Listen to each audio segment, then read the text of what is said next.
नमस्कार साथियों, मैंने अपनी पिछली वीडियो में आपको हनुमान चालीसा की चौपाई नंबर 31 का अर्थ बताया था। ये चौपाई थी, अष्ट सिद्धि नव निधि के दाता, असबर दीन जानकी माता। तो हनुमान जी के पास जो 8 सिद्धियां और 9 निधि हैं, ये सिद्धियां थीं अणिमा, महिमा, लघिमा, गरिमा, प्राप्ति, प्राकाम्य, ईशित्व और वाशित्व। और इन सिद्धियों का क्या प्रभाव होता है, यह भी मैंने विस्तार से आपको बताया था। आज आपको बताता हूँ जो 9 निधि हनुमान जी के पास थी, वो कौन कौन सी 9 निधि हैं। तो ये 9 निधियाँ हैं पद्म, महापद्म, मुकुंद, नंद, मकर, कच्छप, शंख, कुंड और खर्व। अब इन निधियों के बारे में मैं आपको विस्तार से बताता हूँ। पहली निधि है पद्म निधि। तो पद्म निधि यह ज्ञान और बुद्धि का भंडार है, ज्ञान और बुद्धि का खजाना है। दूसरी निधि है महापद्म निधि। इस निधि से ये वो पूंजी है जो सात्विक तरीके से कमाई जाने वाली समृद्धि, धन संपदा और भौतिक सुख प्रदान करने वाली है।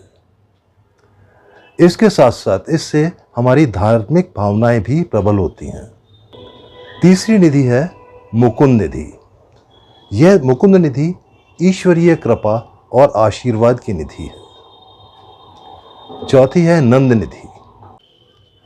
यह दिव्य सुरक्षा का प्रतीक है जो नकारात्मकता और बाधाओं को दूर करने की शक्ति प्रदान करती है। पांचवी है मकर निधि। यह मकर निधि जो है हमको प्रजनन क्षमता और रचनात्मकता प्रदान करने वाली निधि है। छठी निधि है कच्छप निधि। यह निधि हमको जीवन की चुनौतियों से निपटने के लिए आवश्यक धैर्य, स्थिरता और लचीलेपन को प्रदान करती है। अगली है शंख निधि। शंख निधि यह हमको संसार के सामने या दूसरों के सामने अपने उद्गार रखने के लिए, अपने आप को अभिव्यक्त करने की शक्ति प्रदान करती है। इससे अगली है कुंड निधि। यह कुंड निधि जो है, यह रोशनी और ज्ञान यानी कि वैज्ञानिक रूप से आध्यात्म की खोज और ज्ञान की खोज की क्षमता प्रदान करती है। और नवी निधि है खर्व निधि। यह सभी प्रकार की भौतिक संपदा और समृद्धि, जैसे कि सोना, चांदी, हीरे, जवाहरात, रत्न, ये सब हमको प्रदान करती है। तो साथियों, ये 9 निधियां हैं जो हनुमान जी इनके स्वामी हैं, अष्ट सिद्धि नव निधि के दाता। इसके साथ ही अब हम चलते हैं हनुमान चालीसा की अगली चौपाई यानी 32 नंबर चौपाई पर।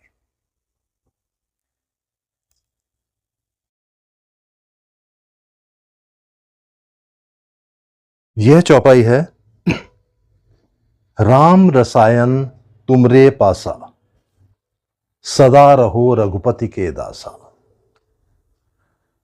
राम रसायन, राम भक्ति का यह वह रूप है जो व्यक्ति के अहंकार को मिटाता है, ईश्वर के प्रति समर्पित करता है। राम रसायन वह औषधि है जो व्यक्ति को सभी प्रकार के दुखों से मुक्त कर उसे मोक्ष तक पहुंचाने में मदद करती है। इस चौपाई का अर्थ है कि हे हनुमान, आपके पास तो राम नाम की वह औषधि है जिसको पाकर व्यक्ति सभी दुखों से मुक्त हो जाता है, और इसी कारण आप हमेशा राम नाम की भक्ति में लीन रहते हैं।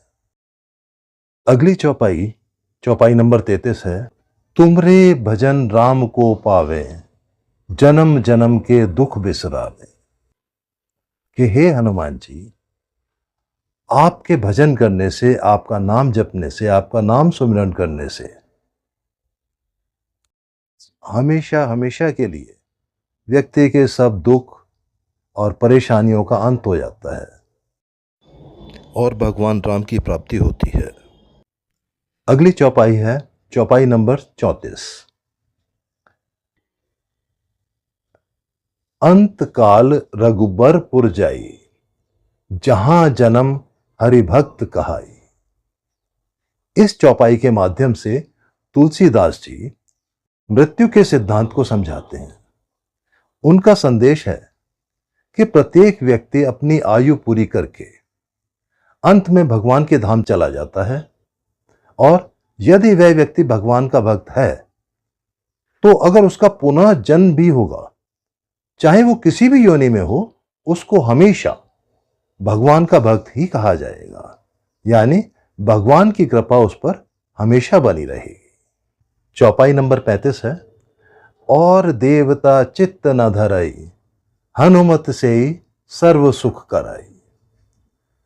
इसका अर्थ है, हे हनुमान जी, आपकी सेवा करने से, आपकी भक्ति करने से सब प्रकार के सुख मिल जाते हैं, सब कष्टों का निवारण हो जाता है। तो फिर क्यों ना अन्य सभी देवी देवताओं की भक्ति छोड़कर सिर्फ आप ही की उपासना करें, आप ही की आराधना करें। क्योंकि कहा भी गया है, एके साधे सब सधे, सब साधे सब जाए। मतलब किसी एक की आराधना करना शुरू करें तो सब आपके ऊपर कृपा करते हैं। और अगर सभी देवी देवताओं की पूजा करेंगे, उनकी आराधना करेंगे, सबको प्रसन्न करना की हम कोशिश करेंगे, तो हो सकता है हम किसी को भी प्रसन्न ना कर पाए। तो इसीलिए इस चौपाई में कहा है कि और देवता चित्त न धरई, कि और किसी देवता का ध्यान ना करके हनुमत से, हनुमान जी की ही सेवा की जाए, सर्व सुख कराई, कि उससे सब सुखों की प्राप्ति होती है। तो साथियों, आज की वीडियो बस इतनी ही।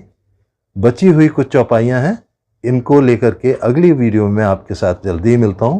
और आप लोगों से एक बार फिर से अनुरोध है कि मेरी वीडियो को अच्छी लगे तो लाइक करें, अपने दोस्तों के साथ शेयर करें, और जिन लोगों ने मेरे चैनल को सब्सक्राइब नहीं किया हुआ है वो कृपया मेरे चैनल को सब्सक्राइब भी करें। धन्यवाद।